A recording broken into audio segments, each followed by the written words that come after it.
Welcome students to the new lecture of course Windows 10 operating system. In this lecture we will be discussing about how you can open or how you can use CMD as an administrator. चलिए start करते हैं आज का lecture. जैसे कि हमें पता है कि जब हम CMD को ओपन करते हैं तो वो हमारे पास ओपन किस डायरेक्टरी में होती है, अंडर स्टैंडर्ड जो हमारा यूजर अकाउंट होता है उसमें ओपन होती है। बट समटाइम्स हमें उसे एज अ एडमिनिस्ट्रेटर जो है रन करने की जरूरत पड़ती है। जब हमें उसकी एक्सेस जो है वो ज्यादा चाहिए होती है तो हमें एज अ एडमिनिस्ट्रेटर उसको एक्सेस करना पड़ता है। तो हम उसको कैसे यूज कर सकते हैं, चलिए देखते हैं। इसके लिए आपको सबसे पहले यहाँ सर्च में जो है कमांड प्रॉम्प्ट या फिर आप CMD टाइप करके उसको ओपन कर सकते हैं। ओपन आपने करने से पहले जैसे कि यहाँ पे आपको जब लिखा नजर आ गया तो आपने इस पे यहाँ पे राइट क्लिक जो है वो करना है। जब आप राइट क्लिक करेंगे तो आपको यहाँ पे रन एज एडमिनिस्ट्रेटर जो है ये नजर आ रहा है, इस पे आपने क्लिक करना है।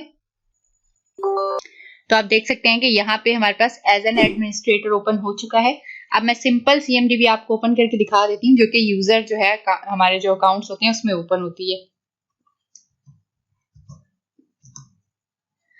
ये आप देख सकते हैं, ये हमारे पास जो नीचे वाली स्क्रीन है वो एज अ एडमिनिस्ट्रेटर जो है हमारे पास रन हो रही है और ये जो ऊपर वाली स्क्रीन है ये हमारे पास एज अ यूजर हमारे पास ओपन हुई है।